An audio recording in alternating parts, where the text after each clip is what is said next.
Hello guys. सो पिछली video में हम लोगों ने ग्राफिकल यूज़र इंटरफेस देखा स्टैट प्रो का एंड उसकी कुछ basic settings, configurations, backup managing and new project आपको कैसे ओपन करना है वो चीज़ें देखी। गाइस, इस वीडियो में हम लोग चेक करेंगे कि मैनुअल कैलकुलेशन जो होती हैं और जो स्टैट प्रो कैलकुलेट करता है और जो डायग्राम्स बनाता है वो किस हद तक सही हैं। सो गाइज, हमने यहाँ पे एक एग्जाम्पल लिया है जो कि सिंपली सपोर्टेड बीम का एक एग्जाम्पल है। इसी एग्जाम्पल को हम मैनुअली कैलकुलेट करेंगे, इसके रिएक्शंस देखेंगे एंड एसएफडी बीएमडी बनाएंगे।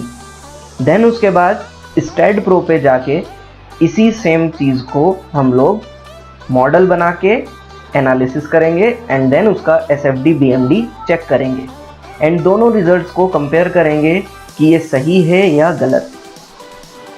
चलिए गाइस, तो सबसे पहले मैं आपको जो टास्क है वो समझा देता हूँ।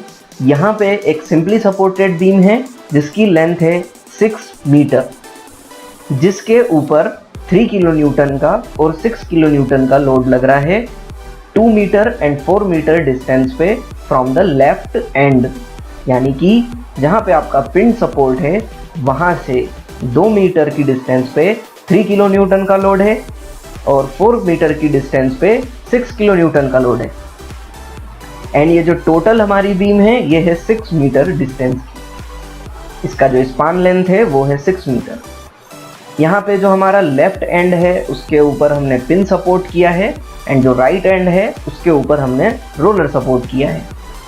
गाइज, अगर हम इसको मैनुअली कैलकुलेट करते हैं तो सबसे पहले हम लोग इसके सपोर्ट्स पे रिएक्शंस कैलकुलेट करते हैं। So first we calculate the reactions at RA and RB। So हम यहाँ पे दो इक्वेशन बनाएंगे, एक लोड इक्वेशन और एक मोमेंट इक्वेशन, और इनको दोनों को बैलेंसिंग करके इनको सॉल्व करेंगे।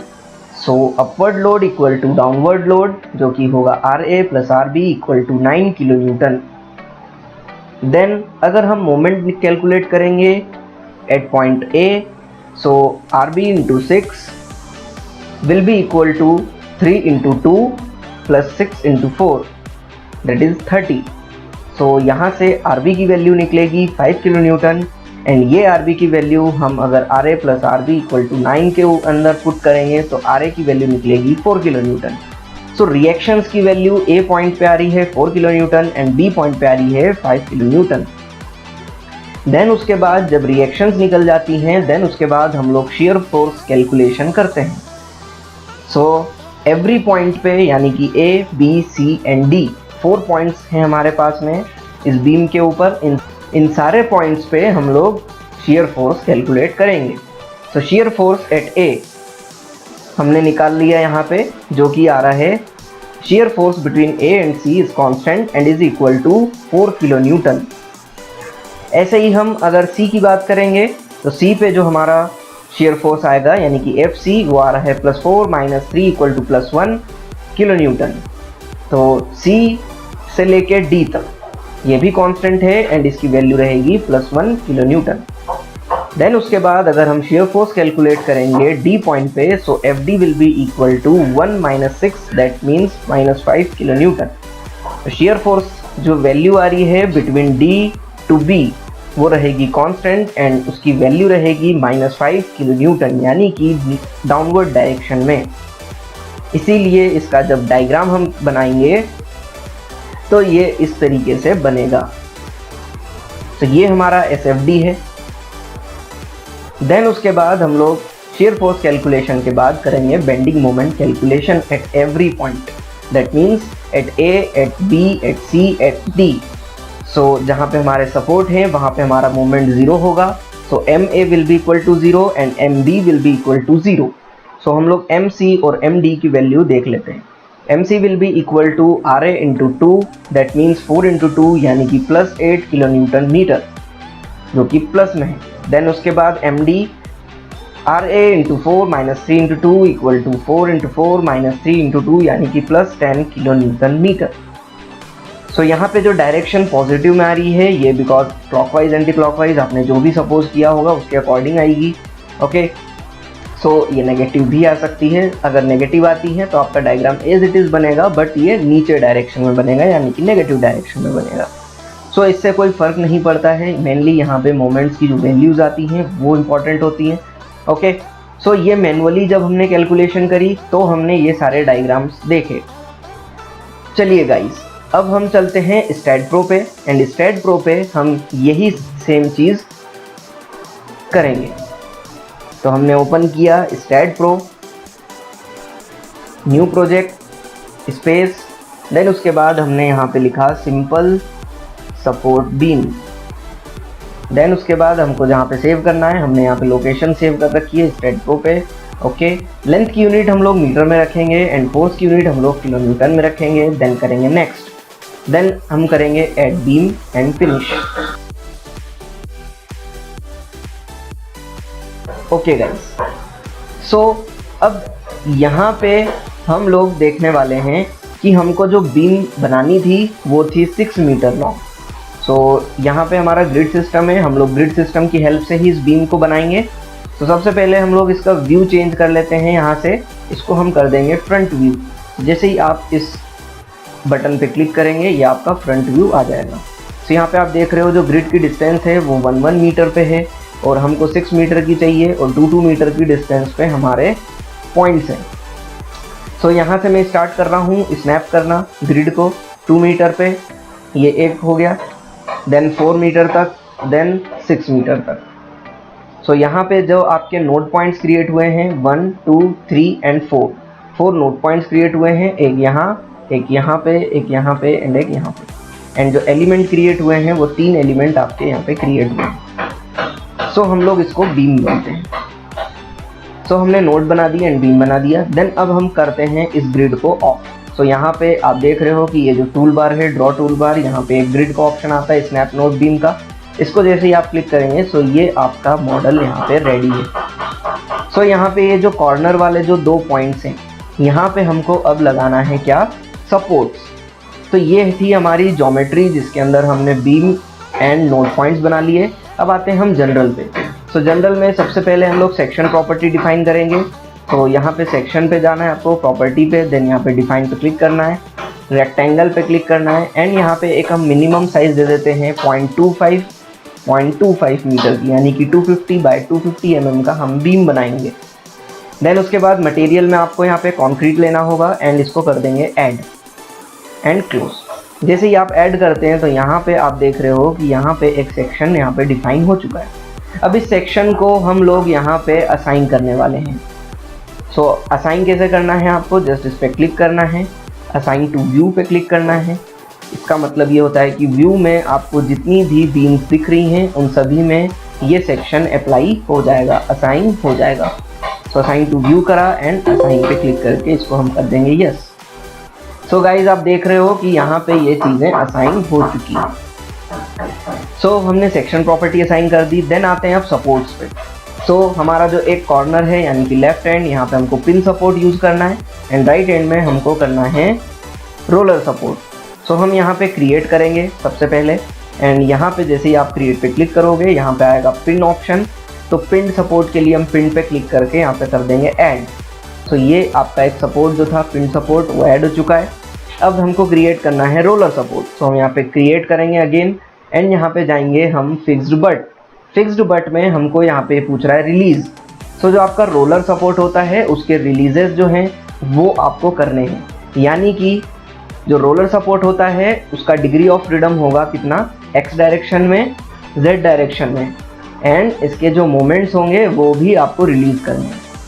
यानी कि सिर्फ और सिर्फ ये y डायरेक्शन में रोलर सपोर्ट आपको रिस्ट्रेन करेगा, बाकी सारी डायरेक्शन में जो ट्रांसलेशनल मोशन होगा और जो आपका रोटेशनल मोशन होगा वो अलाउड करेगा, यानी कि उसमें रिलीज़ करेंगे। सो आपका जो रोलर सपोर्ट होता है उसमें हम सिर्फ y डायरेक्शन को रिस्ट्रेन करते हैं, बाकी सारी डायरेक्शन जो होती हैं आपकी, बाकी जितने भी आपके डिग्री ऑफ फ्रीडम होते हैं उन सभी को हम क्या कर देते हैं, रिलीज़ कर देते हैं। सो गाइज जिसको हमने यहाँ पे टिक किया है वो सभी पे हम रिलीज़ लगा चुके हैं, बिकॉज यहाँ पे रिलीज़ पूछ रहा था, हमने इन सारी डायरेक्शन में रिलीज़ कर दिया है। इसको हम कर देंगे ऐड। तो ये दो सपोर्ट्स हमारे अवेलेबल हैं यहाँ पे। अब इनको असाइन करते हैं एक एक करके। तो सबसे पहले हम लोग सपोर्ट 2 यानी कि हमारा जो पिन सपोर्ट है इसको हम लोग लगाएंगे। तो यहाँ पे हमने कर्सर सिलेक्ट किया है, नोड कर्सर, एंड इस नोड को हम सिलेक्ट करेंगे। जब आप सिलेक्ट करोगे तो नोड रेड कलर से चेंज हो जाएगी। देन इसके बाद हम लोग यहाँ पे असाइन टू सिलेक्टेड नोड्स पे टिक रखेंगे एंड इसको कर देंगे असाइन यस। सो आप देख रहे हो गाइज यहाँ पे ये एक सपोर्ट असाइन हो चुका है। देन हम आते हैं सपोर्ट 3 पे। जैसे ही हम सपोर्ट 3 पे आते हैं, सपोर्ट 3 पे आने के बाद अगेन आपको कर्सर सिलेक्ट करना है, नोड कर्सर, एंड इस वाले जो हमारा राइट साइड का नोड होगा इसको हमको सिलेक्ट करना है and again assign to selected node, assign पे क्लिक करेंगे एंड यस पे क्लिक करेंगे। सो यहाँ पे आपका रोलर सपोर्ट असाइन हो चुका है। सो गाइज अब हमारा बाकी है लोड लगाना। तो अब हम आते हैं यहाँ पे नेक्स्ट लोड एंड डेफिनेशंस पे। जैसे ही हम लोग लोड एंड डेफिनेशंस पे आते हैं, यहाँ पे आती है हमारी लोड केस डिटेल्स। तो लोड केस डिटेल्स पे आप क्लिक करोगे एंड इसको करोगे ऐड करने के बाद आपको लोड केस 1 पे वापस अगेन ऐड करना है एंड इसको क्लोज करना है। तो यहाँ पे आप देख रहे हो गाइज यहाँ पे एक केस बन चुका है जिसका नाम है लोड केस 1। अगर आपको नाम चेंज करना था तो आप वहाँ पे नाम चेंज भी कर सकते थे। अब इसको सिलेक्ट करना है। देन अगेन यहाँ पे नीचे एक ऐड ऑप्शन है, इस ऐड पे हम लोग क्लिक करेंगे। जैसे ही आप क्लिक करोगे तो यहाँ पे डिफरेंट लोड आप यहाँ पे अप्लाई कर सकते हो। सो जो हमारा केस था वहाँ पे आपके नोडल लोड लग रहे थे। नोडल लोड यानी कि पॉइंट लोड, किसी एक पर्टिकुलर पॉइंट पे यानी कि नोड पे आपका लोड लग रहा था, वो भी आपका लग रहा है वाई डायरेक्शन में। बिकॉज गाइज यहाँ पे जो वाई डायरेक्शन है वो आपकी वर्टिकल डायरेक्शन है। सो हमको यहाँ पे डाउनवर्ड डायरेक्शन में एक फोर्स लगाना है जो कि 3 किलो न्यूटन का है। तो इसकी वैल्यू हम लोग डालेंगे -3। सो 3 इसकी वैल्यू हो गई एंड माइनस इसकी डायरेक्शन जो कि डाउनवर्ड हो गया। सो डाउनवर्ड डायरेक्शन के लिए हमने यहाँ पे माइनस का यूज़ किया है। एंड बाकी वैल्यूज़ में कहीं पर भी हमको फोर्स नहीं लगाना, तो बाकी 0 0 है एंड इसको कर देंगे ऐड। जैसे ही आप ऐड करोगे तो आपको ये जो load and definition right side में जो बॉक्स नज़र आ रहा है यहाँ पे आपको दिखेगा कि ये एक फोर्स हमारा ऐड हो चुका है वाई डायरेक्शन में जो कि -3 किलो न्यूटन मीटर का है। देन गाइज यहाँ पे अगर आप देखोगे कि हमको एक सेकंड लोड चाहिए जिसकी वैल्यू 6 किलो न्यूटन की थी। सो यहाँ पे आप इसको एडिट कर लोगे, -6 कर दोगे एंड अगेन ऐड कर लोगे। सो इसी केस में हमने 2 लोड यहाँ पे ऐड कर दिए हैं जो कि एक -3 का है और एक -6 का है। गाइज ये हमारे नोडल लोड हैं। सो ये किसी नोड पॉइंट पे ही एक्ट करेंगे। सो आपको अगेन यहाँ पे नोडल कर्सर को सिलेक्ट करना है। नोडल कर्सर सिलेक्ट करने के बाद में आपने जो फोर्स सिलेक्ट किया है उसको सिलेक्ट करके उस नोड को सिलेक्ट करेंगे जिस पे ये असाइन करना है। सो नोड को सिलेक्ट कर लिया, then assign to selected node पे क्लिक करना है एंड असाइन पे क्लिक करके इसको यस करना है। सो आप देख रहे हो गाइज यहाँ पर एक एरो दिख रहा है आपको, दैट मीन्स कि ये लोड यहाँ पे असाइन हो चुका है। एंड गाइज यहाँ पे आप देखोगे कि यहाँ पे जब कोई भी चीज़ असाइन होती है तो देखो ये -6 में आपको यहाँ पे क्वेश्चन मार्क दिख रहा है रेड कलर का, बट यहाँ पे नहीं दिख रहा। सो जो चीज़ हम असाइन कर देंगे उसमें एक ग्रीन कलर का एक क्यूबॉइड टाइप का एक बॉक्स दिखेगा एंड जो चीज़ असाइन नहीं हुई होगी वो आपके यहाँ पे क्वेश्चन मार्क दिखेगा। सो गाइज अब हमको -6 किलो न्यूटन का लोड यूज़ करना है जो कि इस वाले नोड पे लगेगा। तो सबसे पहले आप फोर्स सिलेक्ट करेंगे यानी कि लोड सिलेक्ट करेंगे, देन नोड सिलेक्ट करेंगे, देन उसके बाद असाइन टू सिलेक्टेड नोड पे क्लिक करेंगे एंड इसको असाइन करेंगे, यस करेंगे। सो गाइज दोनों लोड हमने लगा चुके हैं, दोनों सपोर्ट हम लगा चुके हैं, सारी चीज़ें अब हो चुकी हैं, मॉडल प्रिपेयर हो चुका है। अब लास्ट बचता है हमारी एनालिसिस।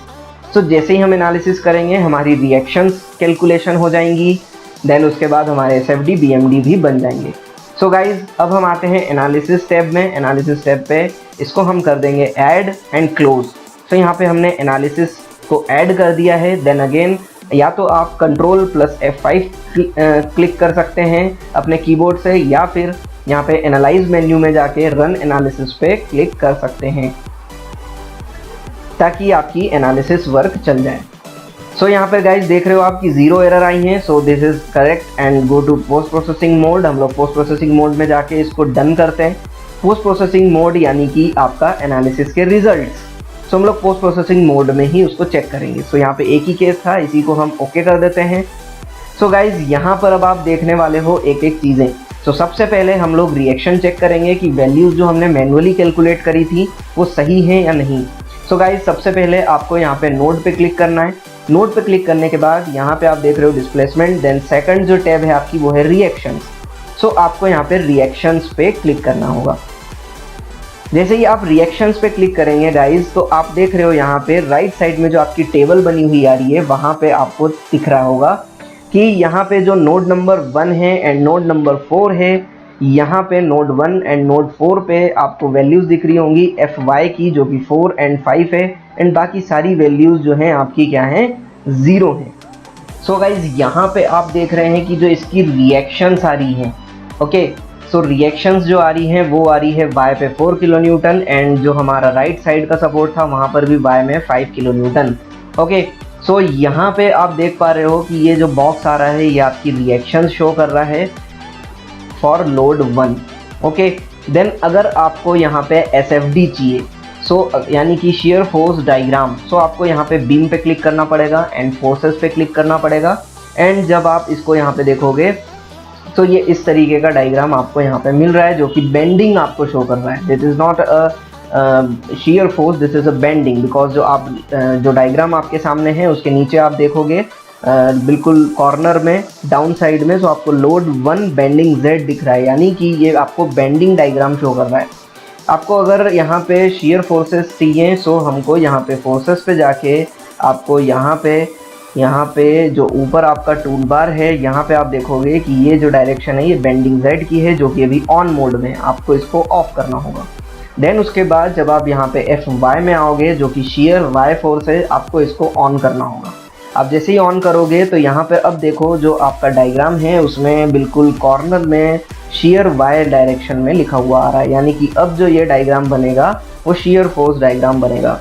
सो गाइज यहाँ से अब आपको क्या करना होगा, इसका जो स्केल है वो आपको थोड़ा सा चेंज करना होगा। सो स्केल चेंज करने के लिए बिल्कुल सिंपल मेथड है, आपको कंट्रोल बटन दबाना अपने कीबोर्ड का, एंड जो आपका माउस का स्क्रॉल बटन होता है उस स्क्रॉल बटन को हम क्या करने वाले हैं, थोड़ा सा अप साइड उसको हम स्क्रॉल करेंगे। सो गाइज इस तरीके से आप अपना SFD देख सकते हो, एंड सेम SFD हमारा बन रहा था जो हमने मैनुअली कैलकुलेशन किया था, उसकी भी जो वैल्यूज़ थी वो इसी टाइप की थी, एंड सेम यही डायग्राम हमारा वहाँ पे भी बन रहा था। सो गाइज आप देख रहे हो कि बिल्कुल बहुत ही एक्यूरेटली ये हमको वैल्यूज़ निकाल के देता है, राइट। सो यहाँ पे आप इसकी वैल्यूज़ अगर आपको चेक करनी होंगी तो यहाँ पे आप इसको यहाँ पे शो कर सकते हो। जो आपको टेबल दिख रही है राइट साइड में, मैक्सिमम एक्सियल फोर्सेस, यहाँ पे आप मैक्सिमम फोर्सेस देख सकते हो, मैक्सिमम शेयर फोर्सेस भी यहाँ पे देख सकते हो, एंड मैक्सिमम बेंडिंग मोमेंट्स भी आप यहाँ पे चेक कर सकते हो। सो मैक्सिमम शेयर फोर्स पे जब आप क्लिक करोगे, सो आपको देख रहे हो आप वैल्यू यहाँ पे इसकी 4 है, यहाँ पे है इसकी 1 जो कि मैक्सिमम पॉजिटिव में है, एंड मैक्सिमम नेगेटिव में आ रही है -5। और यही वैल्यूज़ हमने भी जब कैलकुलेशन करी थी मैनुअली, तो यही वैल्यूज़ आपकी पॉइंट्स में निकल के आई थी। सो गाइज एग्जैक्टली वही वैल्यूज़ दिखा रहा है स्टैट प्रो भी, जो कि हमने मैनुअली कैलकुलेट किया है। सो ये वैलिडेट कर रहा है इस चीज़ को कि स्टैट प्रो आपको बिल्कुल सही रिजल्ट देता है किसी भी चीज़ का।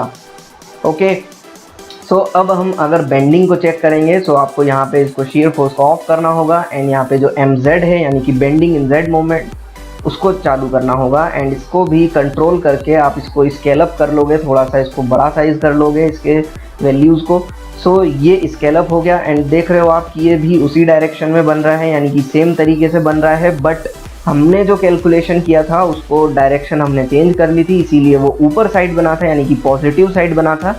बट यहाँ पे इन्होंने कैलकुलेशन में नेगेटिव चूज़ कर लिया होगा शायद, तो ये आपका नेगेटिव बन रहा है, बट कोई दिक्कत नहीं है। यहाँ पे जो मैक्सिमम बेंडिंग मोमेंट है आपकी, आप देख रहे हो कि मैक्सिमम जो डिस्टेंस होगी 2 मीटर पे वो आ रही है -8, एंड अगेन नेगेटिव में आ रही है 2 पे -10, एंड अगेन पॉजिटिव में जो आ रही है वो आ रही है 2 पे 0, एंड जो मैक्सिमम नेगेटिव आ रही है 0 डिस्टेंस पे वो आ रही है -10।